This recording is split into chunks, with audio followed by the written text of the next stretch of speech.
Sometimes you feel tired of your situation, but always remember, that's not permanent. This is the Wisdom Worth Knowing podcast. I'm your host, Craig Chamberlain. If it's your first time joining me, welcome. Thanks for giving us a shot. You can subscribe to the Wisdom Worth Knowing podcast on all the major social networks, including Facebook, YouTube, and Rumble. Make sure you like and share and subscribe because that helps the show grow. You can also subscribe on Apple Podcasts, Google Podcasts, and Spotify. The Wisdom Worth Knowing podcast is brought to you by Amazon Audible, where listening is the new reading. Get unlimited access to thousands of audiobooks completely free for 30 days. Sign up right now at audible.wisdomworthknowing.org. Today's quote is, "Sometimes you feel tired of your situation, but always remember, that's not permanent." Exhaustion. Yeah, this is a big one for me. So I hear you on that one. Actually, and it's not just because the show takes place at 6 o'clock in the morning when I'm doing my recordings. It's because, well, when I was young, I really liked my sleep, and lack of sleep generally makes me grumpy and unhappy.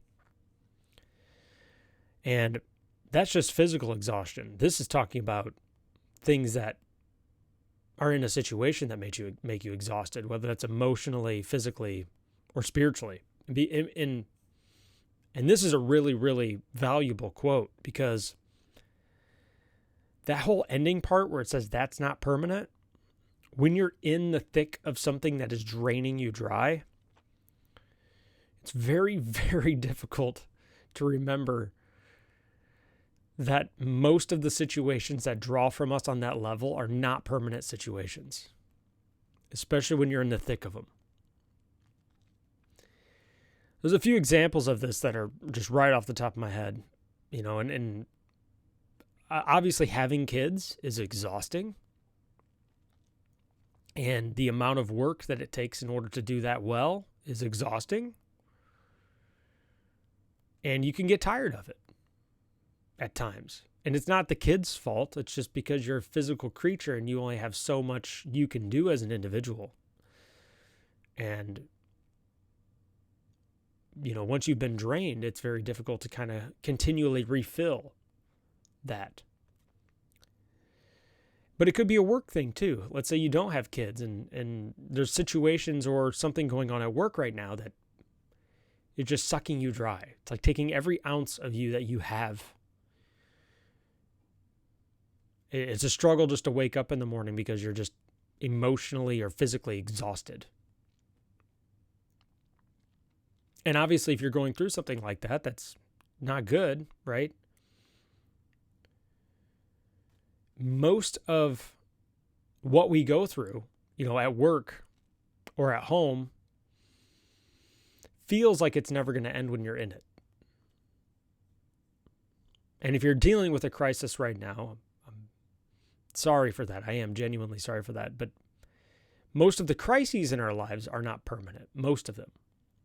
And there's two reasons they're not permanent. It's not permanent because it's like, oh, well, that's easy for you to say, Craig. It's not like this diagnosis or this thing that happened to me is just going to magically go away tomorrow. I don't want to trivialize your pain or your exhaustion. But there's something that people do not fully, or I didn't fully grasp when I first started dealing with things that were this exhausting, especially when I was younger, because I would be like, I can't do this forever. I can't do this anymore. I would just get to that point and I'm like, how do people do this forever? There's a thing that we do not realize, and that is that as human beings, we have a tremendous capacity to adapt, especially when we're in situations in which we have no other choice. And like I said, I don't want to trivialize whatever it is you're going through, because I don't think that's what I'm getting at. What I'm getting at is that whatever is happening to you now that is squeezing you is also strengthening you emotionally, physically, spiritually. I know it does not feel like it because you're exhausted and you're like, how could this possibly be strengthening me? But our bodies and our minds and our souls have a tremendous capacity and an incredible depth to them in their ability to adapt to whatever circumstances we're currently going through. I didn't fully realize how amazing people were, especially on an individual level, until I started actually reading books in which people went through actual tragedies. We always get inspired when we see these stories of people who had a disability and they overcame it, had a major life setback in a health situation like cancer, and they overcame it. And somehow you see these people and they manage to put a smile on their face. And they have a genuine joy, not a fake one. And you sit there and you wonder how. And maybe you're going through a crisis now and you're wondering how. How do I deal with this? Incredibly, they find this quiet strength and to draw from something or someone or somewhere, whether that be God or it be a deep faith or in themselves or in their experience or whatever it might be. But people have the ability to overcome the most incredibly horrific things and still come out of it happy. And I know you might be sitting there thinking, but that's not me, Craig. I'm miserable right now. I'm extremely unhappy.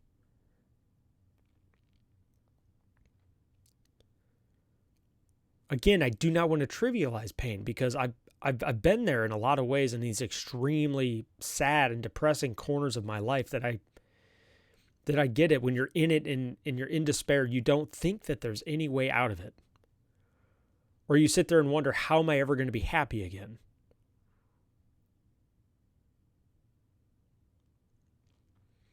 But like the quote says, most of our situations, we just need to get up and walk through them and endure them because it is strengthening us in a way we don't even fully understand yet. And most of these things we're going through are teaching us what's called perseverance. And perseverance is the ability to overcome adversity. Are you doing it perfectly? No way. No, none of us do. None of us suffer well. If you know somebody who suffers well, that's because in the past they didn't suffer well.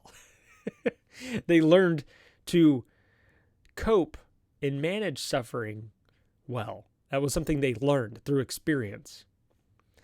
And so few of us experience true suffering anymore that we've never really cultivated this skill of endurance and perseverance. We've never learned to persevere through hardships and setbacks. So all we can do is the best we can do given the amount of experience we have.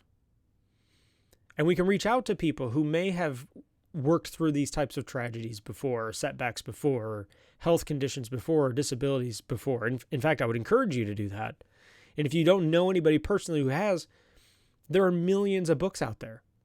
You can pick up a book for people who have overcome whatever specific or general issue you're struggling with. And they've learned to master that suffering in some way, some corner of their life. They found the strength to get through it. And not because they wanted to, but it's because they didn't have any other choice. And when things are happening to us beyond our control, we don't have a choice in most cases. We have to learn to adapt. And this, I believe, is one of the things we just forget. We forget that we as human beings can endure a lot.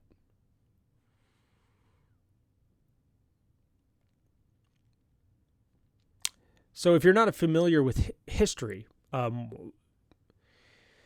you can look up books like think of the darkest times in history in which people were suffering under the literal threat of death, usually at times of war. And there is a book called the Gulag Archipelago, which was written by, I believe, Alexander Solzhenitsyn. And it was about enduring the suffering of the death camps. in Germany, under the Holocaust, which was one of the most horrific times in history.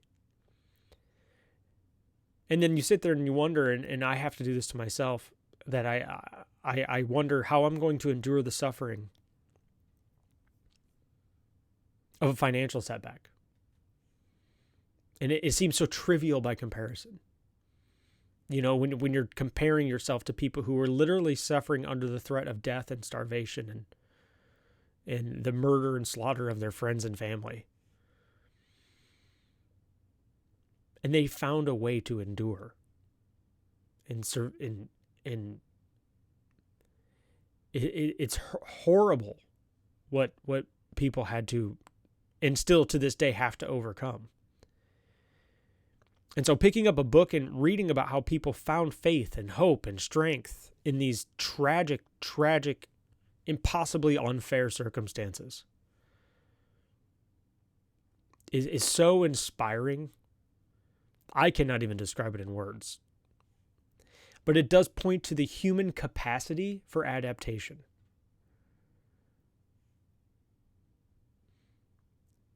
The second thing we don't do is, first of all, we don't realize how much we can adapt. We don't believe we have that capacity. But in truth, everybody has that capacity. The second thing we don't do is we don't give ourselves sufficient grace. We assume that when we're going through a tragedy or a horrible situation that we should just be able to endure it immediately. And that's just not realistic. But before I move into that, Wisdom Worth Knowing is brought to you by Amazon Audible.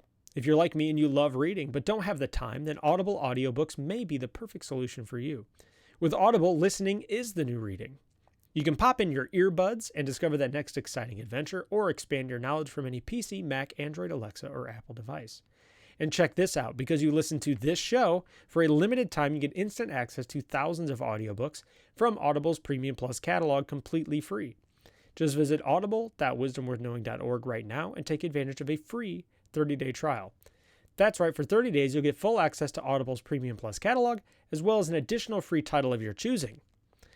If you discover audiobooks aren't for you, no problem. You can cancel instantly online. That's it. It's that simple. 2 years ago, audiobooks began to change my life, and they may change yours too. Pause this podcast, and head over to audible.wisdomworthknowing.org. That's audible.wisdomworthknowing.org and take advantage of this limited time offer. The Gulag Archipelago is an audiobook. There's an audiobook version. It's a very, very long book. You could also look into Can't Hurt Me by David Goggins. It's another gentleman who overcame horrible, abusive situation at home to become the Ultraman eventually, and a Navy SEAL. The language is pretty rough on that one because he was a military guy, but it's an amazing book about perseverance and enduring pain and suffering. And then, of course, there's the Bible, which Christ is the figure of overcoming suffering, or one of the central figures. So we fail to realize that we have this ability to adapt, and we don't believe that we have that deep down capacity of adapting well. And we think that all of our situations that are happening to us are things that we cannot possibly overcome.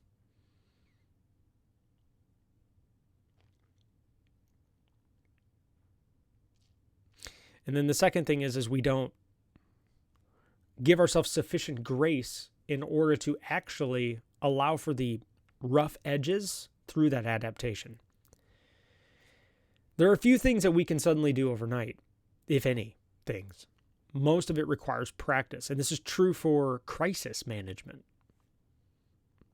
If there are parts of our lives that we are exhausted and tired from, we cannot suddenly develop the character and the endurance to overcome them, much like somebody who's training for a marathon can't suddenly run a marathon overnight. They've got to start with just running as far as they can, as fast as they can, and then doing it again doing it again the next day, and doing it again the next day.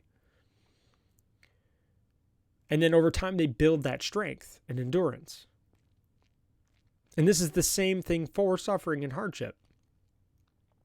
You can look at somebody, you could say, how can they put a smile on their face with their current level of exhaustion with how much they do? And The truth is they were able to cultivate a perseverance over time. So in other words, they strengthened and conditioned themselves so that when hardships come, they don't crush them. They've cultivated the emotional tools to adapt to those situations. Or they've cultivated the interpersonal relationships that help them endure those situations. And because we endure so little suffering now, because we stand on the shoulders of giants and we are so well taken care of, and the foundation of society that props us up is so stable, a lot of us have never really had to cultivate these emotional tools of perseverance because we have never really had a hardship to persevere through. And it's kind of a compliment to the people who came before us because our families didn't want us to endure the same level of suffering that they did. But the downside of that is that now when suffering does come, because you can't avoid all pain forever, we don't always have the strength necessary in order to persevere through those. We cave, we collapse, we give up. And pain avoidance can become a central part of our lifestyle. And that's not good because, to quote David Goggins, actually the gentleman who was part of the Can't Hurt Me book I said earlier, our comfort zone is a wonderful place to visit, but nothing grows there. So if every aspect of our life and our existence is comfortable, and we've extended tremendous effort to make sure that every aspect of our life is comfortable, then we are in a wonderful place emotionally all the time, but nothing is growing. We aren't growing at all. I actually talked to my daughter about this just last night. We had a wonderful conversation when she was going to bed. And she was frustrated because school was hard and difficult. And she said, well, all my friends seem to do okay in math. Like math specifically, she was struggling with, or at least at this moment in time. And I said, well, I mean, that's good. And she goes, what do you mean? I'm like, well, it's good that you're struggling because it means you're learning. You're being challenged. If you knew everything that the class was teaching, there would be literally no point in you being there. That's the reason you go into the building in the morning. If you walked into the building every day and you were comfortable every day and you never had to do something that made you uncomfortable, then that means you would not be growing and there would literally be no point in even walking in the building. Now, I believe she understood this. She just didn't like it. Most of us don't. Most of us don't like the fact that whatever suffering we're enduring is necessary for our growth. Heck, I don't like it. I was complaining about it the other day. I don't like waking up at 6 o'clock every morning to do a podcast. I'm exhausted. It makes me exhausted. But I do like it at the same time because it does force me to adapt and it forces me to be a stronger person than I was the day before. I never have been, and I'm still not, a person who likes to wake up early. I don't. But after doing this for, we're on episode 60 now. After doing this for 60 days straight, I can tell you that it is easier for me to do it today than it was on day one.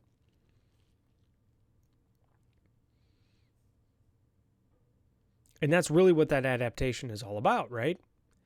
It is forcing us to suffer.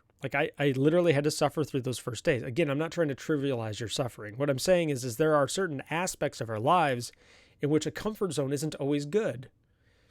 And if we embrace this process of suffering and we give ourselves sufficient grace, especially in the early stages of that suffering, that we are not going to do it perfectly and it's going to be difficult and we're not always going to be in a good mood and happy about it. If we overcome that initial hump of just accepting the fact that we're not going to do it perfectly and even laughing about it, then we will begin to cultivate that adaptation. We will become better at enduring. And hopefully we reach a stage of our life in which we will walk into suffering. I mean, that's ultimately the goal of being a strong person. The strongest people you know are the ones who don't avoid pain. At least in my experience, that's true. The people who I would say are the strongest ones I've met in my life are the ones who look at a crisis or a setback or a disadvantage and they go, how can I... They don't say, why is this happening to me? They say, what is this teaching me? What can I do? Yes, this sucks. It's horrible. Or they go into the bathroom and they cry. And then they walk back out of the bathroom and they say, let's do this. They know that the suffering is just part of the process. Like, they accept the emotional conditions in which whatever's happening to them is happening. And they just pick up the pieces and they walk forward the best they can. I'm grateful to have been raised by parents who did this, because I got to witness firsthand what taking responsibility and ownership for something that sucks looks like.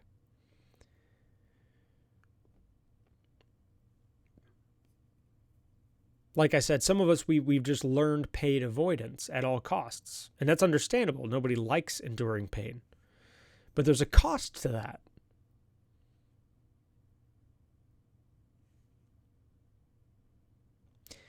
The final thing I want to say on this is that third part. So the first part is that we don't realize how well we can adapt. The second part is we tend to not give ourselves sufficient grace as we adapt. And the third part is we fail to look at a lot of these things as seasons of our life.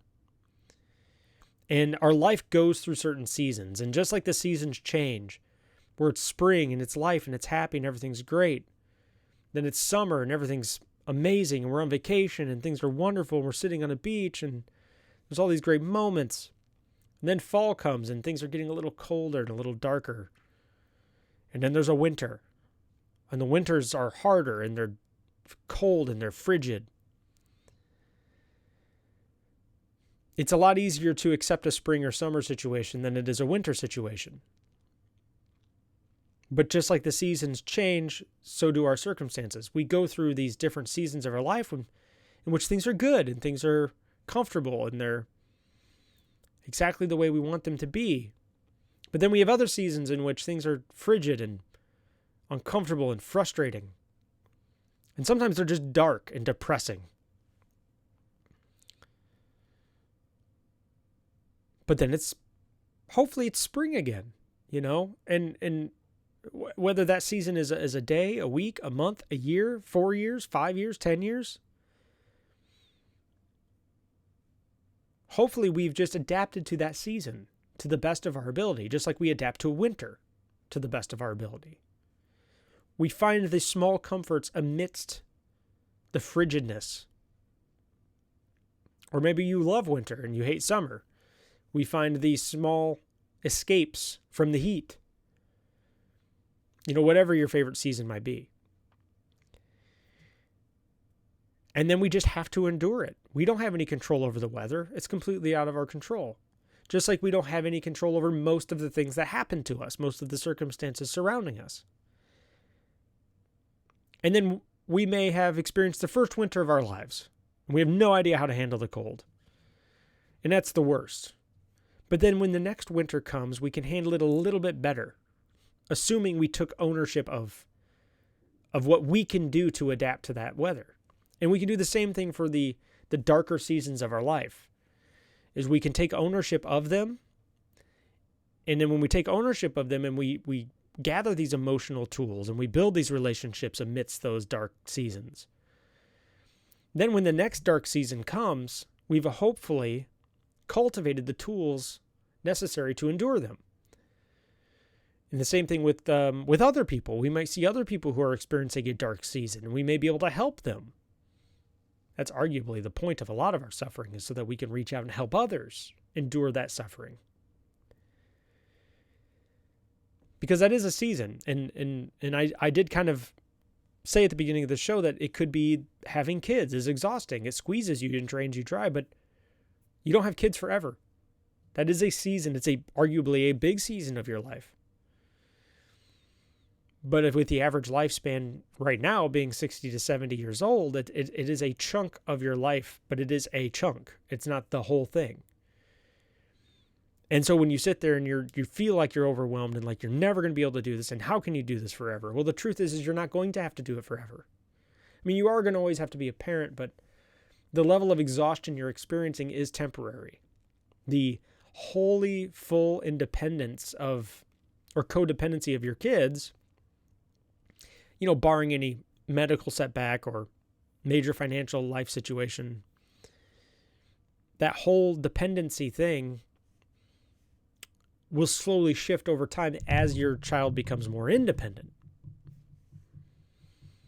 Again, it's a season, albeit a long season, but it is a season.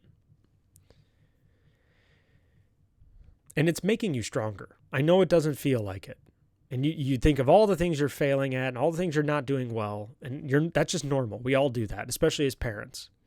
But you are getting better at it. Every single day you pick yourself up and you push yourself through it, you are getting better. Are you going to do it perfectly? No. Are you going to ever be perfect at it? No.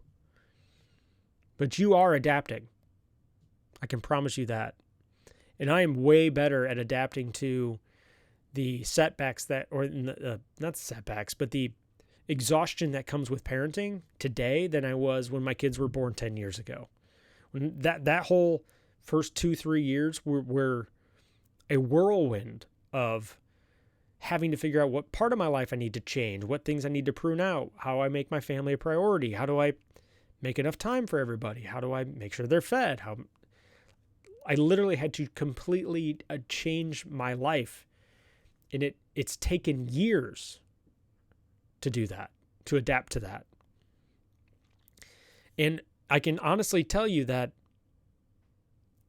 I enjoy my children so much more now than I did then, sheerly based on the fact that they've strengthened me. They're honestly probably the best thing that have ever happened to me. They've strengthened me to the point of being able to take ownership of the responsibility of them and still have time left over now and energy left over. And that's not a lot, but they've gotten me to a point where I'm now strong enough and they're a little bit independent enough where I really just enjoy them.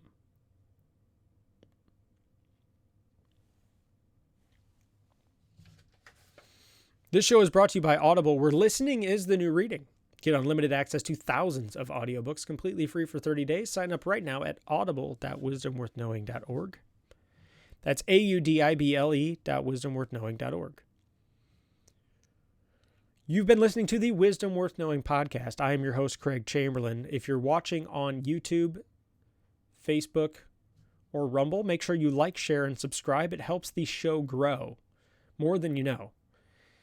Even if you're not sharing it with anybody the algorithms in there, they detect engagement, likes, shares, comments, that kind of stuff. It does help